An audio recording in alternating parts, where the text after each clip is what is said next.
from Social Guide, Andrew Samosi and Sean Casey. Good afternoon, Holliday. Thank you very much for having us. Sean and I are here to talk today about measurement, measuring all the wonderful initiatives in social TV that we heard from all of you this morning.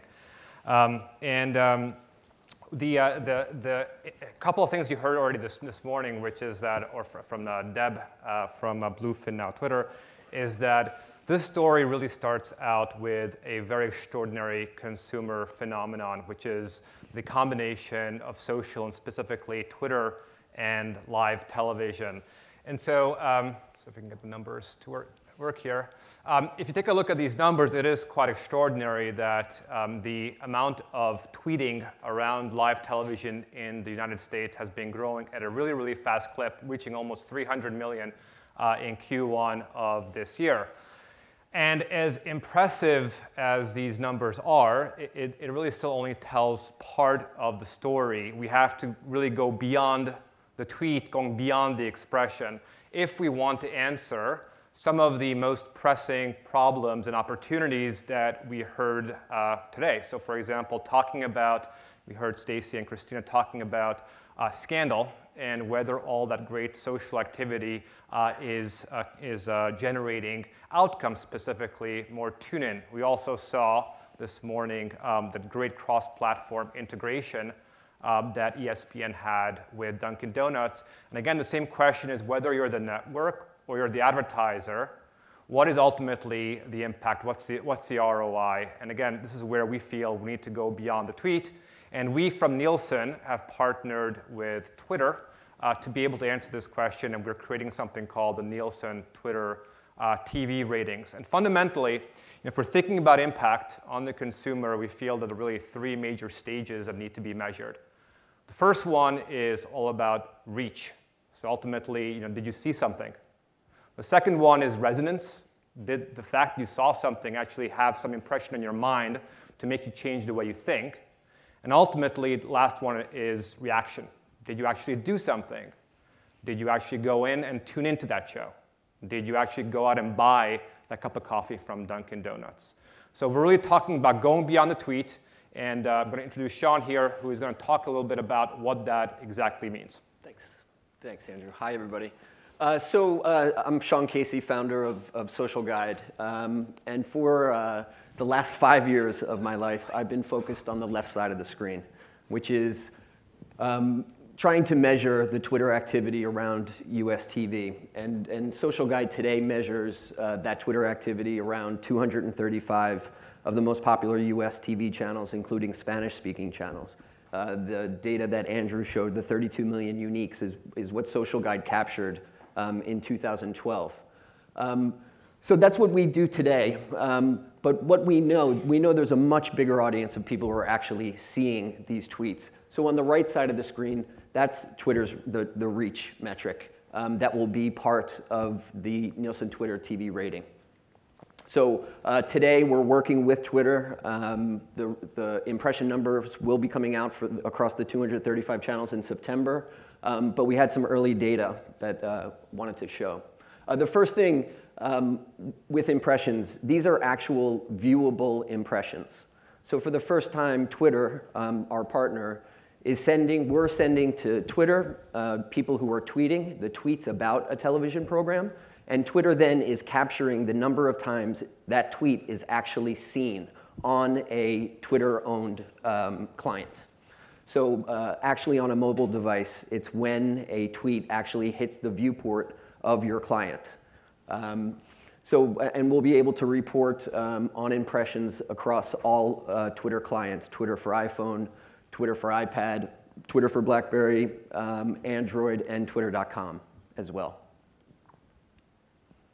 So some early findings. We did a study of about 14 programs, and we found that impressions range 50 to 200 times bigger than the number of tweets about a television program. And then also, speaking of the real-time nature of Twitter, we looked 14-base program again, and we captured impressions, or Twitter captured impressions, 168 hours after the tweet was sent. And we found that more than 70% of the impressions were captured in the very first 2 hours after that tweet was sent.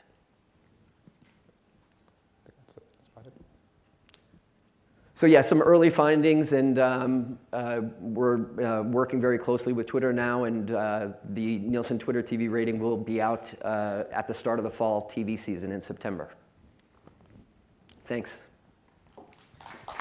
Joining Andrew and Sean, the Hollidays, Erica Sparrow.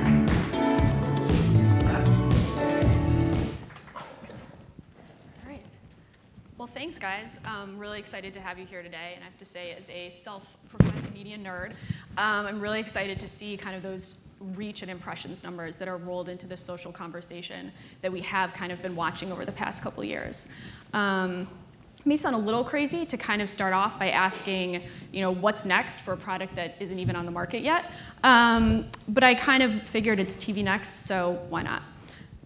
We know that the Twitter universe makeup is not really representative of the total population of the United States, and kind of that combined with program genre can definitely impact what kind of volume we're seeing around that social conversation. So are you guys working with any kind of benchmarks or to create any kind of benchmarks that would help people to more honestly compare program to program conversation?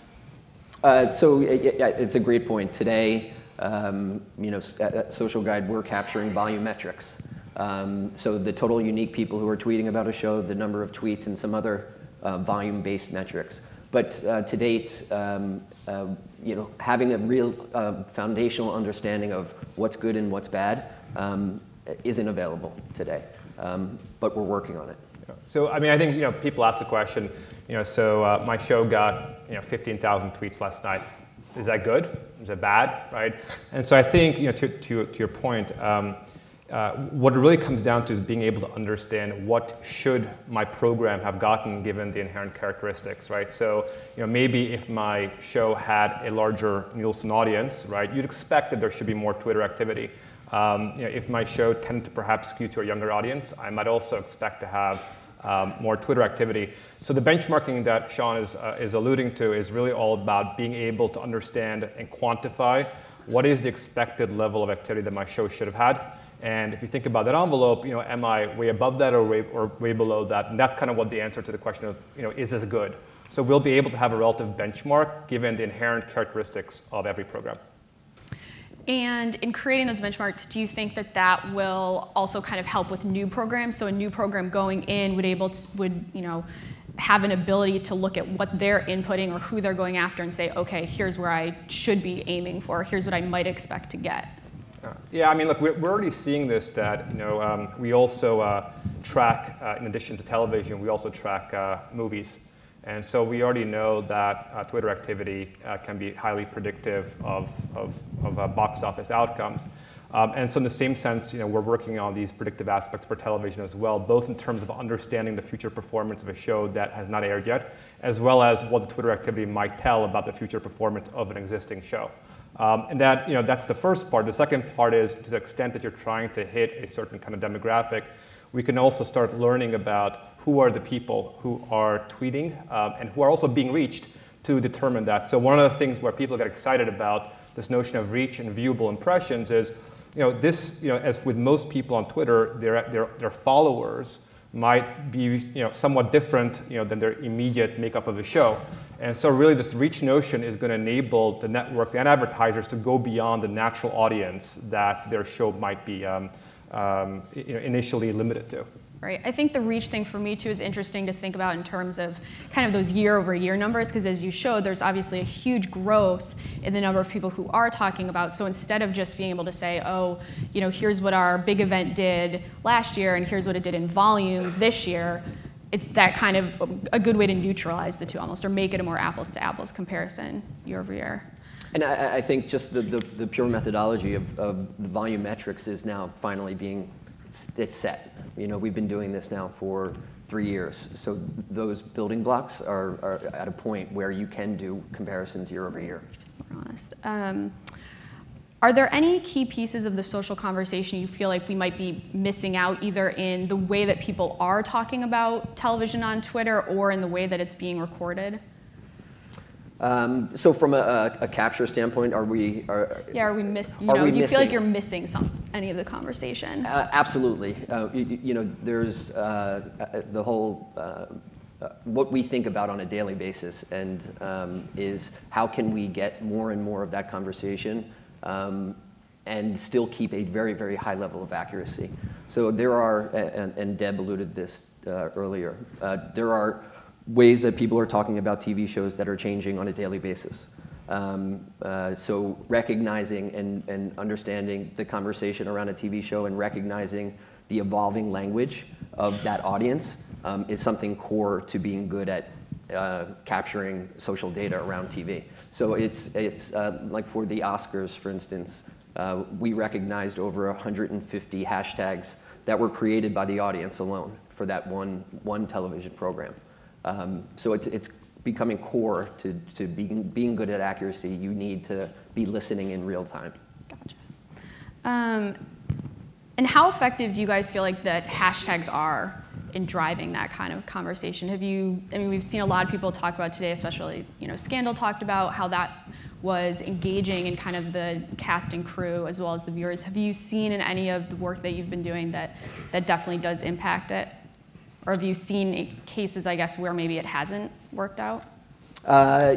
Just recently, we did a test with Lifetime and Dance Moms, and they had an on-air Twitter integration for the show before their premiere at 9 o'clock, the 8 o'clock, and they saw about 5x Twitter activity that was generated from the audience for that show, and then a boost in the 9 o'clock show as well. So definitely, we're seeing the data prove out that these integrations and hashtags are working very effective. Okay.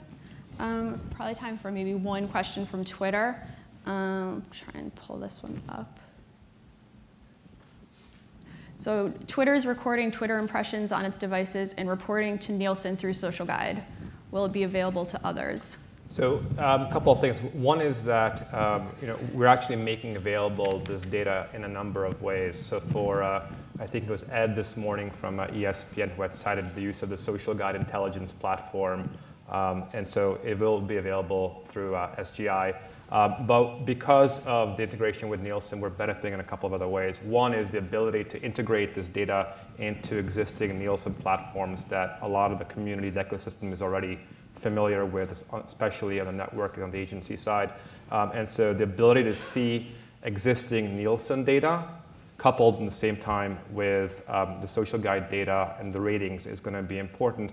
And then a third point is that there are a number of companies who want to actually be able to tap into this data directly because they have built out data warehouses for analytics, and we will support feeding this data into those applications as well. So we want to be open about this, and we want to be able to make the data available in the application and the setting that our clients overall want to use them in. Great. Sounds good. Well, thanks, guys. Appreciate you being here today. Thanks, Lisa.